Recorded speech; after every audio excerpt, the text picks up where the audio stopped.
brought to you by Technosport.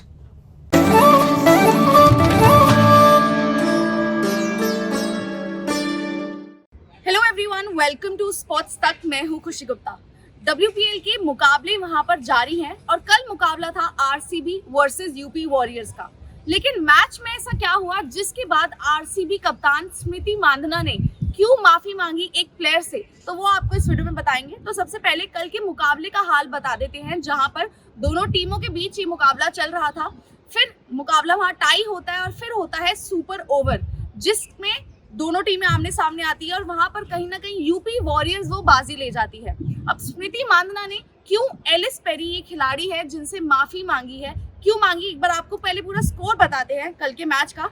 तो कल RCB ने वहां पर पहले बल्लेबाजी करते हुए 180 रन वहां बनाए, जिसके बाद यूपी वॉरियर्स ने भी 180 रन जवाब में बनाए।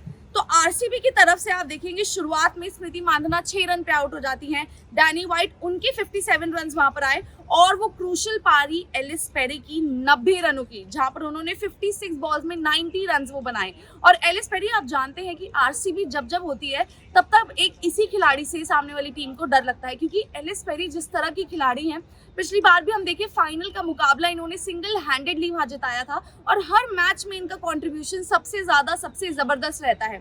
तो इस मैच में भी 90 रन उन्होंने वहां पर जाकर बनाए। और फिर वहां पर यूपी वॉरियर्स आती हैं, जहां पर किरण और दिनेश वहां पर एक शुरुआत देती हैं। फिर बीच में श्वेता के 31 रन बनाती हैं और नीचे सोफी एक्ल्स्टन वो 33 रन बनाती हैं नीचे से आकर। तो 180 रन का वहां टोटल हो जाता है।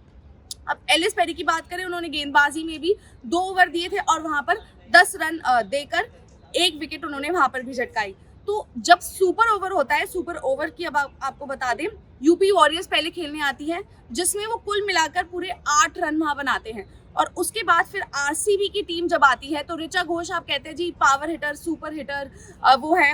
स्मृति मांधना को आप कहते हैं कि यार आपकी बेस्ट ओपनर एक तरह से, दोनों वहां पर होती हैं क्रीज पर और 8 रन बनाने में नाकाम होती हैं। दोनों ने 3 गेंदें खेली और सिर्फ 4 रन वहां पर कुल मिलाकर बना पाती हैं, जिसकी वजह से RCB ये मुकाबला हार जाती है। अब स्मृति मांधना ने क्या कुछ कहा पोस्ट मैच के बाद, वो आपको बता देते हैं, जिसमें उन्होंने माफी भी मांगी है एलिस पेरी से। उन्होंने कहा, disappointing to be on the losing side today, क्योंकि हम आज मैच हार गए थे, ये बहुत ज्यादा डिसअपॉइंटिंग है। हमने काफी चीजें सही की through out the batting and bowling innings, दोनों में हमने बैटिंग और बॉलिंग में काफी चीजें सही की, लेकिन इस तरह की चीजें होती रहती हैं, हम इसको लेंगे and we'll come back stronger. फिर उन्होंने पावर प्ले पे कहा कि मैं हमेशा पॉजिटिव रहती हूँ थ्रू आउट द टूर्नामेंट, पता नहीं क्यों मैं इस मैच में थोड़ा सा शेल में चली गई।